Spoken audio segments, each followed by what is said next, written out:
Welcome to Basic Brewing Radio for Thursday, November 9th, 2006. I'm James Spencer. Here at Basic Brewing Radio, we're all about home brewing. With this week, the last of our audio interviews from our trek into Colorado. Adam Avery of Avery Brewing joins us to talk about making the transition from home brewer to professional brewer, dry hopping, and tackling big beers at home, among other things. First off, I want to say thanks to Mark Smith and the members of the Fayetteville Lovers of Pure Suds, or Flops, the local homebrew club here in northwest Arkansas. I attended a group brew this past Sunday at Mark's house where there were 5 batches of beer brewed, including 2 all-grain. Mark showed off his impressive brewing rig and put it to work brewing an IPA with more than a pound of hops in his 10-gallon batch. Look for an episode of Basic Brewing Video coming up pretty soon, maybe even next week, that features the brew day and a look at Mark's cool gear. Mark has won a bunch of awards across the country with his beers, and it was fun to be invited on Sunday. A bunch of nice folks with the Fayetteville Lovers of Pure Suds, or Flops. And you can find out more about their club at beerhogs.com, and I'll put a link to that on the site. Well, let's take a look into the mailbag. John Palmer wrote in with a final comment on the final episode of our Hot Side Aeration Experiment series. John says, my takeaway from this show was the comments y'all made. I guess he's appealing to my southern sensibilities there. The comments y'all made on the coating of your mouth from the aerated beers and the thinness and dullness of the finish. John says these are classic manifestations of high tannin levels due to oxidation/polymerization of phenols. In other words, the abused beers seem to have tastes and a lack of body that is described in the literature as being due to the oxidation and polymerization of phenols into polyphenols and tannins. So, John says, the abuse apparently worked, but it is also apparently a fringe problem for homebrewers. Once again, John brings up a good point. Now, there may have been some effects of the hot side aeration that we didn't recognize at the time of the tasting.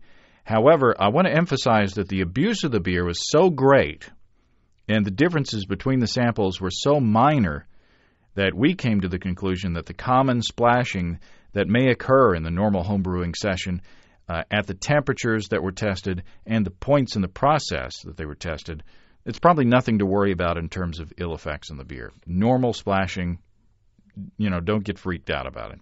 Now, the jury is still out on the aeration at dough-in for all grain batches that John mentioned at the beginning of this past week's show.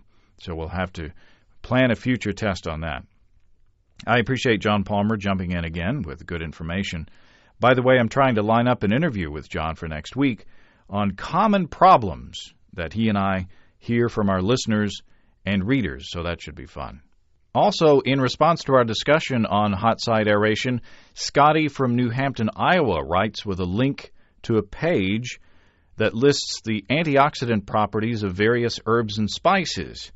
Scotty says it appears that maybe coriander isn't a very good antioxidant after all, at least compared to the other herbs and spices that were tested.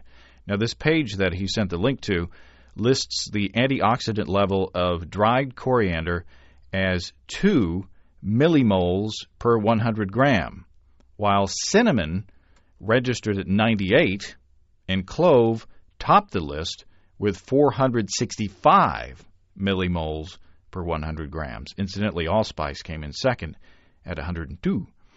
I'll post a link to the page and the description of this episode on basicbrewingradio.com. Now, I can't attest to the validity of the information or its usefulness, by the way. I'll just let you read and decide for yourself. Tour from Denmark writes, after hearing our interview with Chris Colby a couple weeks back about recirculating brewing systems, Tour says, to most Scandinavian homebrewers, here I'm making an assumption, he says, the American brew trees or similar contraptions seem somewhat a mystery. They are very impressive, but how do they work and why build them when you can basically do the whole brewing process in one large pot? Well, thanks, Tour. First of all, when you see the video podcast featuring Mark Smith's rig, it may shed some light on the subject. It's not as elaborate as they come, but it's certainly a step up from my setup, or just brewing in one large pot, as you said. But I got another letter from a brewer that's from an angle that I hadn't thought of before. Tom from Overland Park, Kansas writes, I listened to your podcast on recirculating systems, and there is another benefit that was not mentioned that may be of interest to your listeners. I just purchased a recirculating system, and my primary motivation was that of safety. I plan to brew into my 60s, 70s, and hopefully beyond, Tom says. The risk of a senior citizen like myself hauling around 60 pounds of 180-degree water is a recipe for disaster. I'm excited to enjoy the flexibility and control of a brewing sculpture, but one of my main motivations was that of safety. So there you go. I hadn't thought of that. I appreciate the perspective, Tom. Now, watching Mark move wort and water around with pumps and hoses is a lot easier on the back than picking up a big hot pot and pouring it here and there, which is what I have to do in a couple places in my process. So I appreciate the note. By the way, Mark's system is not a recirculating system, but he does use pumps, and it's kind of a two-stage system. So you'll see. Now, this is a fun letter from Benjamin in San Francisco. Benjamin writes, I recently got into home brewing and really enjoy it. However, my wife and I are moving to China to teach English, and I'll have to leave all of my brewing stuff behind. I don't think I'll be able to go to my local homebrew supply shop in China and replace my equipment. Can you recommend some items that people may not think of to put together a junkyard, quote-unquote, brew kit? Well, good question. Now, I personally have not done this myself, but I have a couple of ideas that might help you out.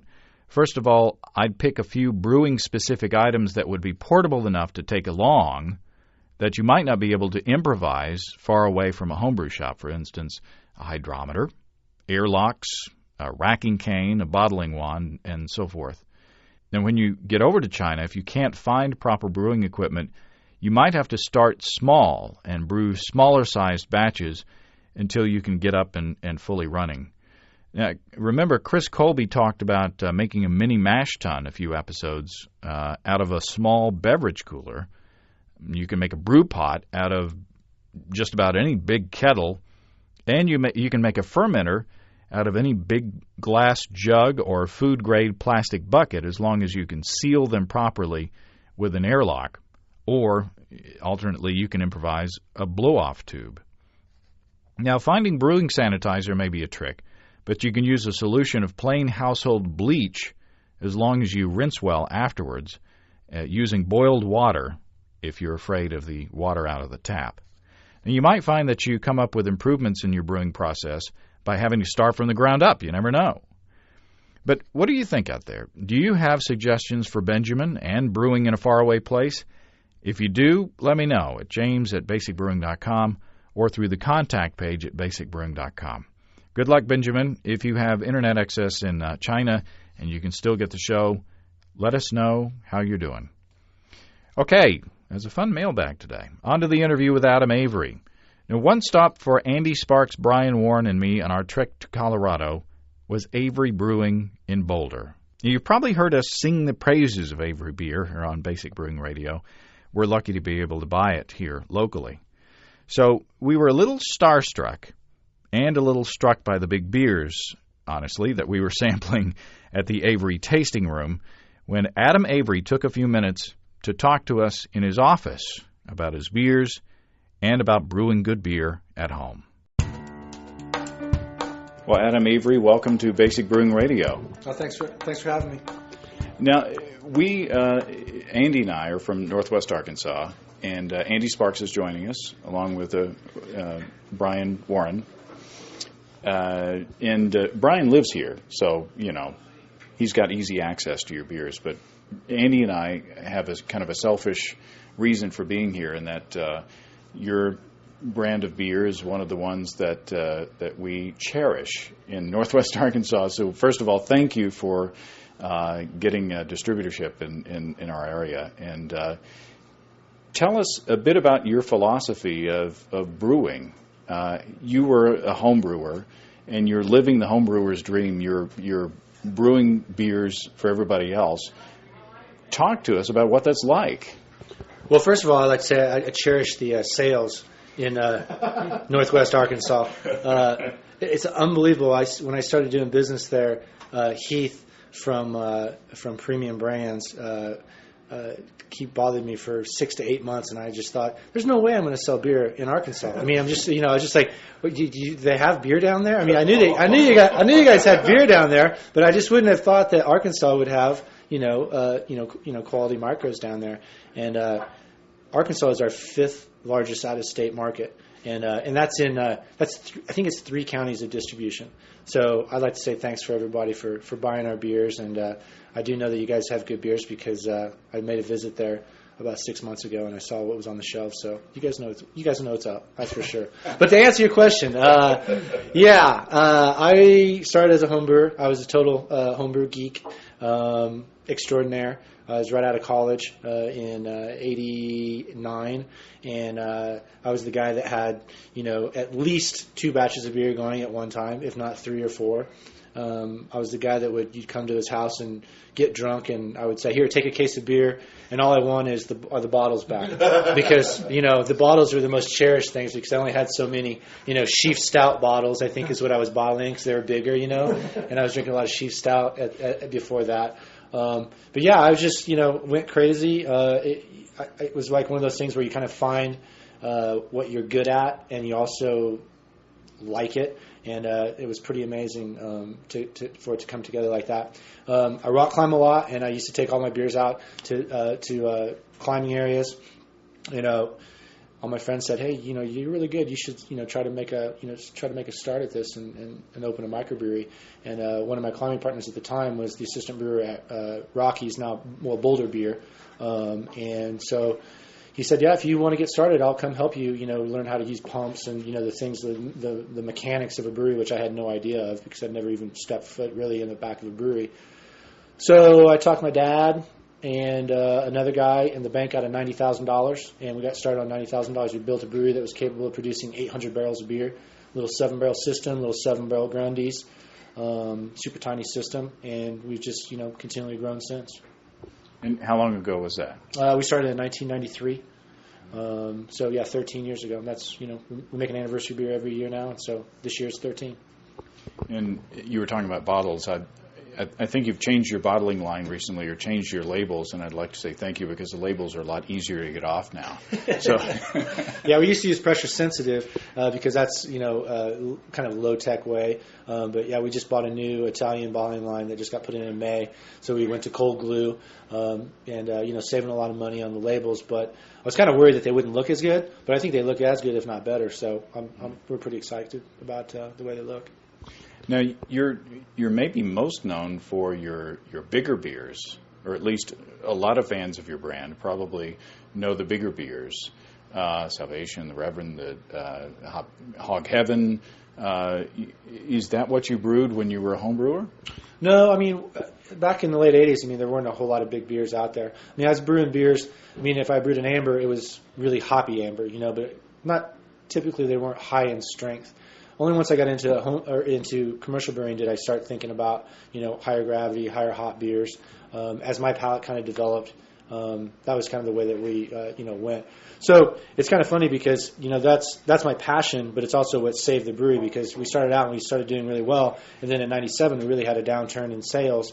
At about that time, I made Hog Heaven for the first time, and that really kind of put us on the map with other distributors and other breweries in the country, because people had tasted it, and they're like, it was one of the first beers of its kind, super hoppy, aggressive beer like that. And we kind of we were drinking a lot of Bigfoot from Sierra Nevada, which is like I lay down to those guys. They're like one of my favorite breweries. And so we decided we should make a really hoppy barley wine, and that's when we started to make that. Then the Reverend came after that, Salvation, and then it all just started kind of snowballing into the full lineup of beers that we have right now. So it's definitely my passion. Don't get me wrong, I love quote smaller beers. I'm drinking an IPA right now, which is 6.3% alcohol, super hoppy beer. That's my session beer. But if I could, I would drink Hog Heaven every single day, all day. But, at the alcohol content, it's really, I'm too old to do that anymore. I used to, but I turned 40, and all of a sudden I'm like, hey, I should probably start thinking about trying to make it to 60 at least. Well, IPA is not a small beer. when you look at the greater landscape of brewing and beer in America, IPA is, way above par. I guess you're right. I kind of lose track of that, I think of our IPA as like that's our session beer, and like I guess in a lot of breweries that in their lineup that would be a pretty aggressive beer for them. But in our lineup that's my everyday beer. That's the go-to beer. It's a delicious beer too. Well, thank you. Thanks. Yeah. Thank you for bringing the IPA to Northwest Arkansas. Let's talk about if you are a home brewer with the dream of going big, of going commercial, what have you got to think about aside from, or maybe including the money issues? What have you got to think about that you've got to make a list of that now that you've got the gift of hindsight that you could say, I wish I knew about X, Y, and Z? Well, I think there's a lot of that, but I think a lot of people overthink it. Like I think that I went into this like I was a stupid kid. I was 26 years old, and I had no business doing what I did. I have no idea how I made it this far. I do know why. It's because I'm a bulldog, and I wouldn't accept failure. And so it's all about if you're passionate about doing it, just do it.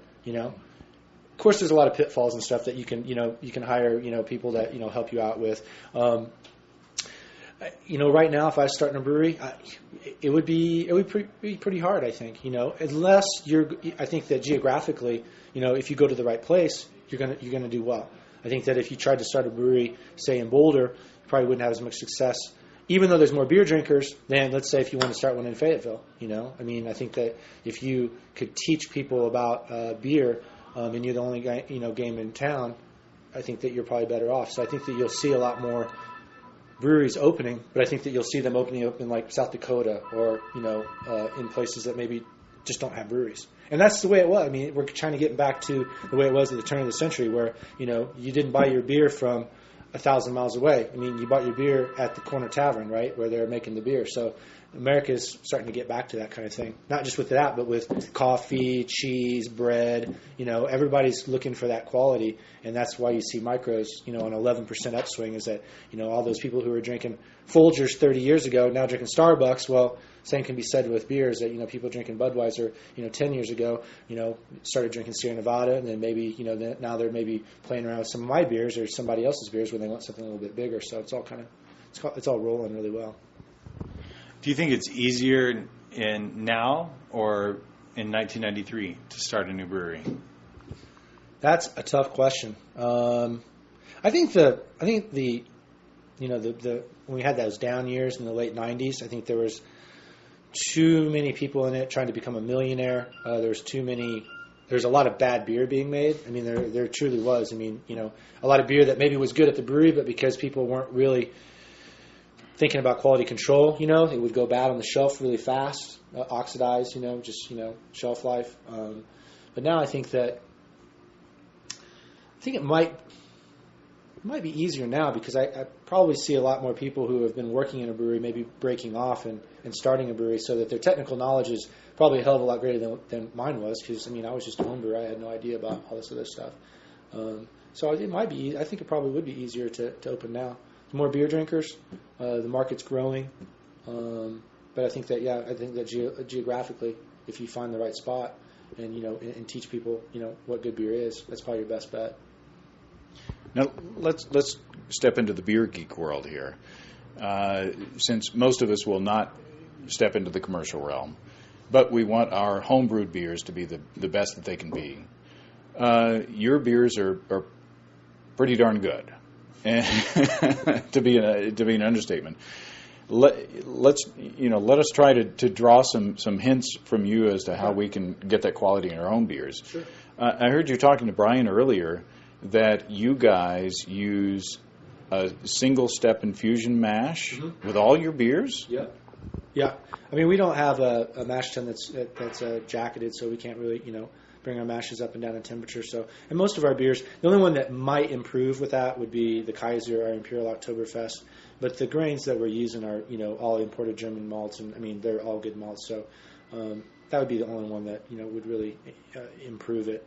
If you were to ask me, a lot of homebrewers come in and they ask me questions like, what can I do to really improve my beers? And I'm like, if you can go to your local brewery and get fresh yeast and pitch the right amount, that's usually the best way, because a lot of people are still using dried, or they're using smack packs, or they're using stuff like that. This smack packs probably, have a pretty, high or low cell count in them, as far as what's alive, what's viable. So starting off with liquid yeast from your local brewery, you're going to make great beers to begin with, and then, probably the second biggest thing you could do is, move from malt extract to all grain. And then past that, the more technical things are, just, using oxygen, with the oxygenating stone to really help with your yeast. Get your yeast started maybe before you, knock out into it. I mean, they're kind of probably basic things for you guys that you all know about, but some home brewers, don't see the importance of those things, and, they're huge pieces of the pie.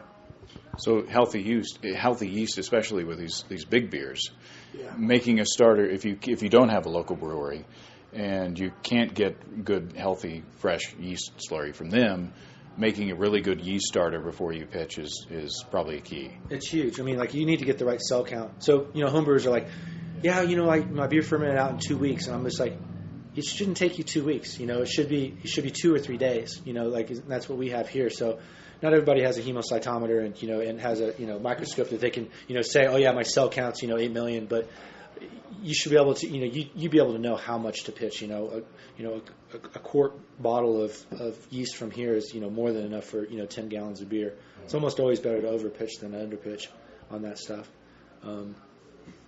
Yeah. But let's talk about hops with your IPA. You were saying earlier in the tour that we took that you change your recipe all the time for your IPA, and probably for your other beers, in order to keep your beers consistent. That has to be kind of challenging to kind of keep that moving target. How do you do that? It's we do a lot of drinking. We drink, and it's everybody's like, oh, it must be a great job, and it is a great job. But all my guys are responsible for sensory evaluation, and everybody here has a favorite beer. So it's really cool that they can kind of keep track of each of those beers because they're really in tune with it. I wish I could say that I drink all of my beers equally, but obviously that's not true. I drink a lot of my IPA. I mean, I do drink all of the beers I drink from each batch, but I'm not as in tune as some of the other people here. So it's really cool to have that going on. So you have 10 different palettes, and we can all get together and talk about it. As far as that keeping the raw materials and stuff together, it's really hard. And what you do is you see these trends. They're trends that are we talk about having, I'd much rather have our beer at the 95 percentile than 90 to 105 to 90 to 105. I always talk to my guys about that. I'm like, we want to have consistency, and if to give up those quote good batches, versus the bad batches, we have to stay at a certain percentile. That's what I'd rather have, and then try to figure out how to get that 95 percentile up to 100 or even higher. And how you do that is you'll see a trend. We'll make IPA every 2 weeks, so we'll see a trend. We'll drink an IPA, oh, that's really good. And then, the next time we might say, this might be missing. If a couple of us say, might be missing just a little bit, we'll go back to our hops, and we'll look at, the dates, the codes, our blend, and we'll mix up the blend of the finishing hops. Sometimes we'll use more Simcoe, sometimes we'll use more Centennial, sometimes we'll use more Columbus. It just depends on how that beer is tasting. And we try to make sure that we're making it taste the same every time. And then to do that, you've got to change up your recipe, which, I think a lot of people are like, that doesn't make any sense. But, it totally makes sense because raw materials all change every year and throughout the year, because the hops oxidize. You lose alpha, you lose a lot of aroma and stuff. There's a lot of new hops, to a lot of people, Simcoe is a brand new hop. Are there any hops on your radar that you think are some of the new ones that you are excited about? No, not right now. Not really, not right now. I can't think of anything that we've brought in. We've tried some of the other hops, but we didn't like them enough to replace anything, except for Simcoe. We really like Simcoe. I really like Amarillos, but a lot of my guys don't. So, and I kind of, it's not a dictatorship, I definitely have, my guys have input into, what the beer should have in them. So, we keep certain things out and use certain things. I just think it's one of the exciting things right now that's open to home brewers is some of these new hops that they get to try that, only the craft brewers are using, and only some of them. So I was just trying to figure out if there's anything you see new. Simcoe's new, Amarillo's pretty new. So those are the cream of the crop for sure. I mean, but that's coming from a guy that likes to make IPAs too. So from a guy that likes to drink IPA. Yeah, there you go. Yeah. So what are your favorite hops, and what are your favorite hops for? Are there hops that you like for bittering and flavoring and aroma? I like the C hops. Like I'm not a big Cascade fan. We found that we've moved away from Cascades because we think that they have slight oxidizing qualities in beer, and maybe it's just for us. But like we found that Red Point, if we used all Cascades, we thought it oxidized kind of fast, and we've switched up some hops and used some Sterlings, same kind of flavor, but we've had better results, I think. But Centennials, Columbus for sure. I mean, Columbus is what we put in the Hog Heaven. I think that's a brilliant hop, and that's all the way through from that's the bittering hop, that's aroma, that's end of boil, that's dry hops, and then of course I love Simcoe's as well. Magnum is a really cool hop. We use that a lot for bittering, and we use it for a little bit in a post boil situation. I think those are my favorites. And what about we had an excellent conversation with Matt Burleson and John Mallett down in Orlando from Firestone Walker and Bell's respectively, about dry hopping and getting the most hop aroma out of beers, and they had a certain hopping schedule that they followed, or a time when they used their dry hops. What is your technique for dry hopping to get the most hop aroma? I don't know if we get the most out of it, but what we found is we like to ferment our beer, drop the yeast out, get the yeast to settle out, and then we'll dry hop for 2 weeks on all of our beers. But we will continually burp, or we call it, not burp, bubble the hops. So we'll go in with some CO2 in the bottom of these in a cone, and we'll burst up, and we'll get the hops to go back up in suspension. We do that after 4 days, and then we wait 2 days, and then we do it another 2 days, and then we give it about 6 days so that all the hops settle out so that we can actually filter the beer. And we found that like massively increases the aroma that we can get out of it. And it makes sense because, all those hops are just dumping down, and then all you have is the surface area available for it to come out. So we just like to, put them back up in the solution a couple of times. John and Matt were saying that they like to hop on the warm side, they say, so that once fermentation is peaked, it starts to come down, then they dry hop at that point so that any oxidation problems are taken care of, and the energy from the fermentation kind of keeps that in there. Have you played with that at all? Well, they're probably a little bit luckier. And our yeast strain, while we love it, is not a very good flocculator. And so we need to get the yeast out of the way, or else we'll have trouble down the road. And so we fine our beers to get the yeast to clump up and drop out so that we're not filtering, 10 or 20 million cells. We're usually at like 1 or 2 million cells.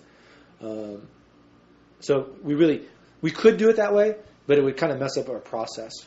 And we have tried it that way. And is aroma better? Maybe.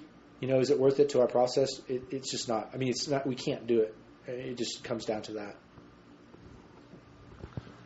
Now, the procedure you talked about doing for your dry hopping involved, burping the CO2 and up. Now, granted, that works great for you, but for a home brewer, chances are we don't have conical fermenters where we can burp the CO2 up and stuff like that. What would you suggest for a home brewer to do, 2 weeks in or whatever, to kind of recirculate those hops and re-energize that whole the surface area that they could use for their dry hopping? I would just go like you'd rack into your secondary, right? So you're away from your yeast, you rack in your secondary, throw your hops in, and then instead of having your your little bubbler top, just put in a full stopper, and then just turn the thing upside down, and then turn it back up. Because you're going to be on a CO2 blanket anyway, because you still got a bunch of CO2 in there. Or if you have CO2, it might be wise to throw some CO2 down into your carboy, and then just cap it, turn it upside down, and then turn it up. But it'll massively help your dry hopping aroma. Awesome. Yeah. Kind of hard to do that with your fermenters. It would be tough. I mean, we'd have to bring the cranes back out to set it in place. But yeah, we've got big racking arms in there that 8 foot long, and so that we can, as we're filtering, we can kind of start getting down towards the dirtier beer, So that helps a lot. But we can also turn that racking arm down into the hops and bubble CO2 that way too. So we've got two kind of circulatory, currents going in there, so we can really get it back up into suspension. Let's talk about big beers and the challenges of that homebrewers have with big beers. Is there any advice that you can give for homebrewers if they want to, say, make a barley wine like Hog Heaven or something like that, a huge beer? We could write a book about that. Literally, and because there's so many things going on with, what you're doing with the yeast, what you're doing with enzymes, the sugar. Your glucose to maltose ratio is really important, as far as yeast health. If you're going to make a huge beer, you're probably better off adding your sugar as fermentation is going on, so that you can keep your maltose and glucose ratios like where the yeast wants it. If you have too high a glucose ratio, your yeast will go into a repression phase where it'll crap out. Basically, it'll stop fermenting, even if there's glucose available. And we found this out kind of painfully. But again, if you're just talking, if you're not talking super high gravity, if you're not talking 15%, you're talking about 8, 9, 10, 11, 12%. The best thing, again, I'd go back to yeast, is over pitch. Make sure that you're oxygenating at least the second day in. You want to get a lot of growth. Well, actually, I'm going to take that back. You don't want to have a lot of growth, because with growth, what you'll get is you'll get a lot of fusel development, or the possibility for fusel alcohol development. So what you really want to do is you want to make sure that, one, you oxygenate really well so that you're giving the cell walls the oxygen that they need. But you want to have the mass of yeast be so big in the start that there's really no reproduction necessary from the colony to ferment the beer. And so you'll keep your fusels low, but you also have the ability to ferment your beer all the way out, because you're going to kill a lot of that yeast mass. As soon as you get to 8 or 9%, you're going to start losing those cells. And so by the time you get up to 12%, you may only have 10%. While you may stain and these yeast cells may be alive, most of them aren't working. Most of them have gone to sleep. They're living in their own excrement. They're not happy. But so you may only have 10%. They're actually doing the final, say, 10 points. And that's why you see on those big beers, you might see this steep curve, and then all of a sudden, it takes forever to get out the rest. That's because there's only so many cells doing all the work. That brings me to another point, is that when you're doing a really big beer, you really want to monitor how fast your fermentation is going. You don't want it to ferment super fast. You'd like to have the certain temperature for the yeast strain that you're using. Have that fermentation out over the course of 4 or 5 days. We've seen that it really helps with your final number, what you finally get out of it. And what we think it is, and what some people say, is that if you ferment too fast, there's too much stress on the yeast cell as far as getting the alcohol out of the cell. So it's producing too much too fast, and it's basically killing itself. It can't get rid of the. So if you can make it ferment slower, and it's expelling the alcohol out of its body, it'll last longer.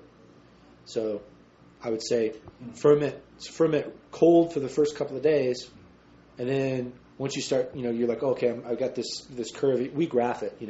We have this curve that we like to see, or this straight line, and we want to be at a certain, say 90% of our fermentation done by a certain amount of time. Then we know it's going to trickle out and finish out, slowly.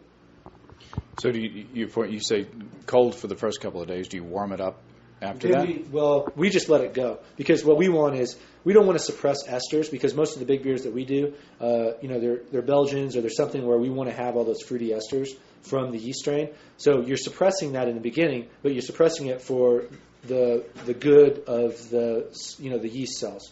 So if you can suppress it for a couple of days, and then basically we typically will turn off our glycol system and just let fermentation take over. So towards, say at that 6th day, our fermentation may be up to 85 degrees. But we're still maintaining that line that we want. So our yeast health is optimized. And is that true for your? You say that for Belgians, but is that true for all the big beer styles as they kind of warm up? Yes and no. Like for instance, for the Czar is usually like 11% beer. We let that ferment at 72 degrees, and it usually takes 4 days, 5 days. So, but once you get above that kind of alcohol content, you really got to be conscious of the rate at which you're fermenting. Now we were able to taste some interesting beers today from your. They were oak aged, the Salvation and the Reverend. Do you have plans on the horizon for oak aged beers coming out of Avery? Yeah, we just got 4,000 square feet of warehouse that is going to be a new cold storage. So our current cold storage is about 1,500 square feet. That's going to become a barrel room and a bottle conditioning room. So you will see some more barrel aged stuff. The most of the stuff that we do right now is I haven't even sold any. We basically drink it here, or I give it to friends. But we've done several different batches of different kinds, and we're kind of just getting our feet wet with that, and getting our feet wet with using some Brett's and some different wild yeasts that some of them are apparent in the barrels already, and they're really nice. So we're probably going to perpetuate those barrels and keep moving different kinds of beers into them. So that we talked to Peter Buchart from New Belgium earlier this week. And, he talked about brewing as an art. And I guess if you consider brewing as an art, this is another, that we're using the wild bugs in the oak is kind of more paints on your palate, so to speak. Absolutely. I mean, I think brewing is the perfect combination of an art and a science. I think that you have to have both. I mean, you don't have to have both. But if you want to be successful commercially, you've got to have the science part down, because you've got to be able to do everything the same way, to a certain point. And then the art side is the way you blend, the bugs, the critters that you want to use, the wood that you want to age in. I mean, that's the art side. That's the palette, like you were saying. That's the palette. There's a lot of different colors that we can play with. And what Peter's doing is unbelievable. I mean, he's makes a ton of fat tire, but then you go up there and you taste, his Lafayette and some of his, wood aged beers and like the Beer to Mars and stuff, and you're just like, he's had great training at Rodenbach, and he's putting it to good use up there in New Belgium for sure. And you certainly, we're in your office and you have a big line of bottles. You're certainly not limiting yourself as far as the beers that you brew. Is there a thing as stretching yourself too thin, or do you have a strategy for that? Well, I mean, I think that sometimes, yeah, definitely. I mean, it's a pain in the ass to make 19. We have 19 different beers right now that are available at least once a year. So 11 of which are 8% ABV or higher. So everybody knows our concentration and what we like. It is very difficult to do out of a small brewery. I mean, we have our number one seller is only 25% of our business, our IPA. Most flagships are 60, 70, 80, 90% of a brewery's business. But just the way that we've grown, and I think that's because of the way that I want to make beer. I'm a home brewer. I'm not a businessman. I'm not. If I was, I'd be trying to push IPA, all the time. But I mean, I have other beers that I want to make, and my distributors want them. Obviously, enough people want them that we can sell enough to make it worthwhile.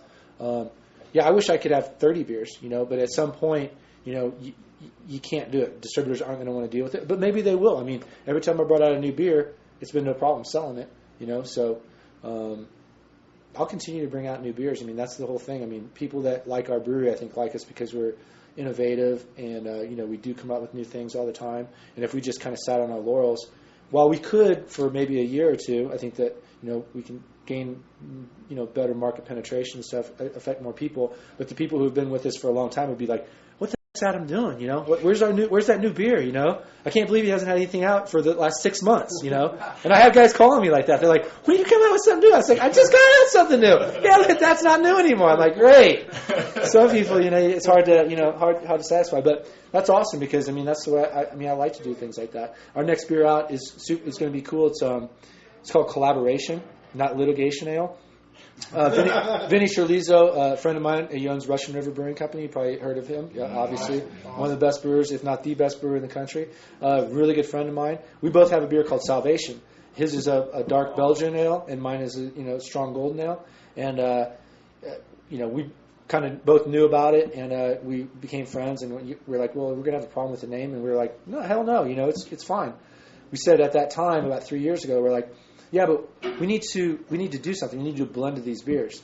So I actually went out to his brew pub, and we sat down and did a blending of both beers, and we got drunk. I was drinking a bunch of Pliny the Elder. I drank like 8 Pliny the Elders. Oh, man. It's like my favorite IPA. So I had like 8 of those, and we're doing this blending. And so that was like almost 3 years ago. And so Vinny's actually coming to the brewery on November 14th, and he's going to brew his beer here, and we'll do the blending sometime in December. And so in January, there'll be other breweries have done this only a couple of times, though, doing like, some kind of blending. But this will be made available in, 27, 28 states, which I think will be like the biggest mass-produced collaborative beer that's ever been done.